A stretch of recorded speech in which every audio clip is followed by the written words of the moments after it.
बेटा अब हम लोग आते हैं अपने अगले टॉपिक पर, internal resistance of cell. Cell मतलब बैटरी, सेल का आंतरिक प्रतिरोध, इंटरनल रेजिस्टेंस का मतलब आंतरिक प्रतिरोध, and factors on it depends.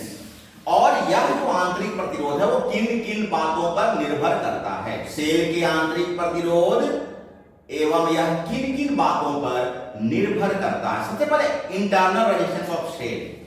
Internal resistance of cell is defined as the opposition offered by a cell to the flow of current through it।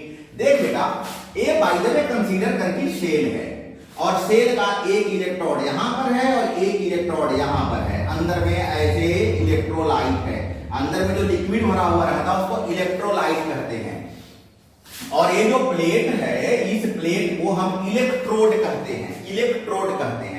Consider कर कि ये प्लस और ये माइनस है और ऐसे अगर यहां से ऐसे अगर चार्ज यहां तक आ रही है, यहां से चार्ज अंदर में ऐसे यहां पर अगर ऐसे आ रही, तो जो चार्ज यहां से यहां तक आ रही है उसमें भी तो कोई ना कोई विरोध होगा ना।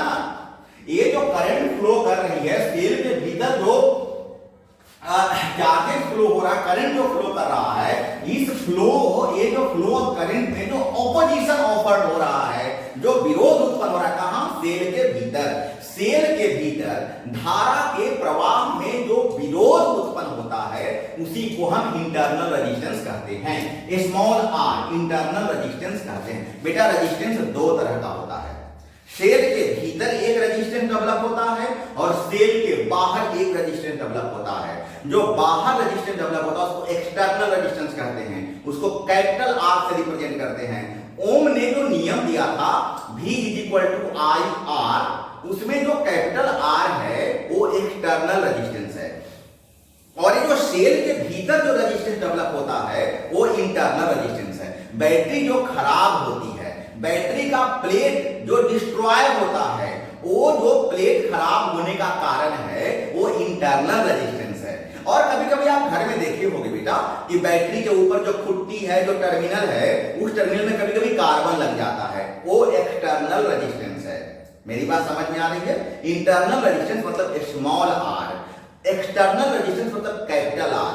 कैपिटल आर बहुत कारण से हो सकता है, टेम्परेचर है, प्रेशर है, ह्यूमिडिटी है, नमी है, पानी है, इन सभी कारणों से एक्सटर्नल रेजिस्टेंस डेवलप होगा। लेकिन इंटरनल रेजिस्टेंस जब भी होगा तो सेल के भीतर होगा।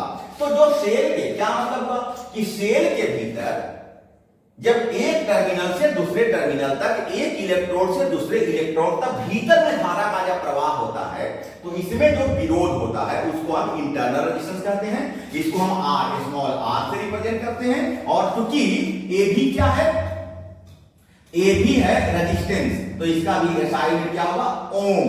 इसका भी एसआई यूनिट ओम होगा। अब ये किन किन बातों पर डिपेंड करेगा? देख बेटा, कभी तुम दुकान में बैटरी खरीदने गया होगा तो बैटरी दुकान में दो तरह का मिलेगा। एक बैटरी होगा जो कंपनी वाला होगा, एक्साइड का, या बहुत सारे कंपनी है तुम जानते ही हो। और कुछ बैटरी लोकल मेड होता है, शहर में ही अपने ही जगह पर लोकल मेड होता है। बैटरिया का सही हुआ बेटा दोनों इतना ही बड़ा रहेगा, लेकिन कंपनी वाला जो बैटरी होता है उसका प्राइस 30,000, 35,000। और जो बैटरी आप बाजार वाला खरीदिएगा लोकल मेड, वो आपको 10,000 में मिल जाएगा। बड़ा आश्चर्य होता है कि उतने बड़ा बैटरी 30,000। हम लोग हंसते भी हैं, कहते भी हैं दुकानदार को, हाँ भैया केवल कंपनी का नाम भंजा रहे हैं। नहीं नहीं, ऐसा नहीं होता है, रीजन्स होते हैं। अब क्या क्या रीजन्स होते हैं आप देखना बेटा, क्यों उन्हीं रीजन्स पर यह मेरा इंटरनल रेजिस्टेंस डिपेंड करता है। आप देखो, आप कंपनी वाला बैटरी लेते हो तो कितने दिन का गारंटी देता है? 6 वर्ष का। लेकिन आप जो लोकल बैटरी लेते हो कितने दिन का गारंटी देता है? 1 वर्ष का। रीजन क्या है बेटा?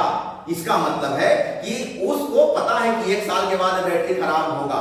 और मैं आपको पहले ही बताया कि बैटरी खराब होने का सर्वप्रमुख कारण सेल के भीतर जो इंटरनल रेजिस्टेंस बनता है, जितना ज्यादा रेजिस्टेंस बनेगा बैटरी उतना जल्दी खराब होगा। तो देखो बेटा कि इंटरनल रेजिस्टेंस किन किन बातों पर डिपेंड होता है। सबसे पहला बात, रेजिस्टेंस बिटवीन द इलेक्ट्रोड्स।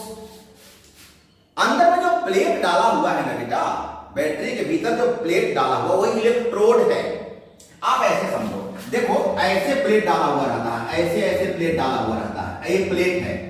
अब जरा खुद सोचो, एक कंपनी वाला होगा, अब हम बताते हैं तुमको ये जो मेन है लोकल मेन है, देखो ये इतना ही बड़ा है, ये इतना ही बड़ा है, लेकिन उसमें 1 2 3 4 5 6 7 8 9 10 11 12 दिया हुआ, इसमें देखो 1 2 3 4 5 6 को दिया हुआ। एक इलेक्ट्रोड का बेटा अगर प्राइस मान लो कि 500 रुपया है, तब इसको तो यहां से यहां तक देने में 3000 रुपया खर्च हुआ, जबकि इसको देने में 6000 रुपया खर्च हुआ।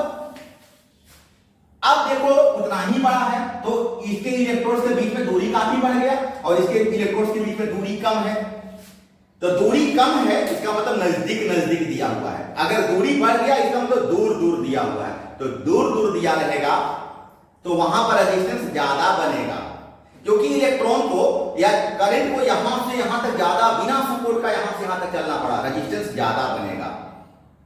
समझ में आ रहा है बेटा?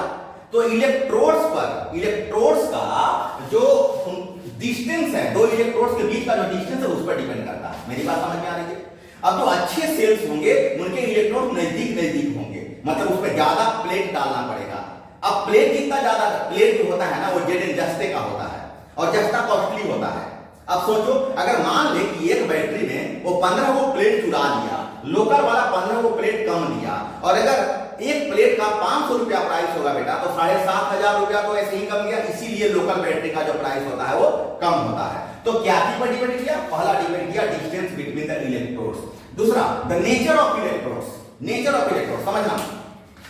इसमें जो जस्ता डाला हुआ है ना बेटा, वो कल्पना करो कि 100% प्योर है, लेकिन इसमें जो जस्ता डाला हुआ है वो मान लो कि 70% प्योर है, तो 30% का पैसा उससे बचा रहा है। तो नेचर कैसा है, कितना बेटर क्वालिटी का है, उस पर डिपेंड करता है।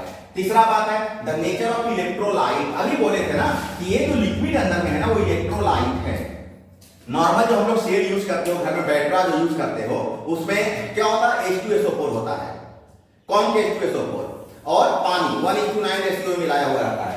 तो अंदर में जो इलेक्ट्रोलाइट है उसका नेचर कैसा है, कितना बढ़िया इलेक्ट्रोलाइट अंदर में, आप डिस्टिल वाटर मिलाए हो, आपने जो एसिड डाला वो कितना हाई क्वालिटी का एसिड था, आपने उसमें कितना ज्यादा डाला। ये भी हो सकता है कि मान लीजिए 10 लीटर हमको एसिड डालने का जरूरत था, ये ओरिजिनल वाले में 10 लीटर एसिड डाला हुआ है, और ये डुप्लीकेट वाले में, डुप्लीकेट बोले तो लोकल वाले में कंसीडर करो कि 7 लीटर एसिड डाला हुआ है, और कल्पना करो कि 1 लीटर एसिड 1000 रुपए का है, तो 3000 यहां भी वो बचा लिया ना।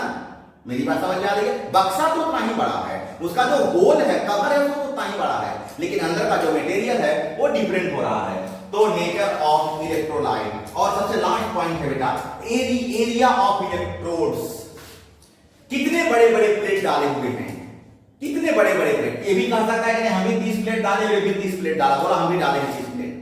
लेकिन अगर छोटा छोटा प्लेट डाला और ये अगर बड़ा बड़ा प्लेट बैटरी के भीतर डाला है तो बेटा ज्यादा एरिया दे रहा है, और अगर एरिया ज्यादा रहेगा तो फिर अच्छा बैटरी बनेगा, वहां रेजिस्टेंस। तो 4 बात पर डिपेंड करता है। पहला इलेक्ट्रोड कितने दूरी पर है उनके बीच के डिस्टेंस में, दूसरा नेचर ऑफ इलेक्ट्रोड्स, जो इलेक्ट्रोड अंदर में डाला हुआ उसका कैसा क्वालिटी है, कैसा नेचर है, तीसरा द नेचर ऑफ इलेक्ट्रोलाइट, अंदर में जो लिक्विड डाला हुआ है इलेक्ट्रोलाइट अपघट्य उसका कैसा प्रकृति है, और चौथा एरिया ऑफ इलेक्ट्रोड्स, अंदर में जो इलेक्ट्रोड्स हैं उनकी एरिया कैसे हैं, इन बातों पर डिपेंड करता है। तो बेटा उम्मीद करें कि आपको इंटरनल रेजिस्टेंस और उसका फैक्टर आपको समझ में आ गया। अगर कोई दिक्कत होगा तो जरूर पूछिएगा।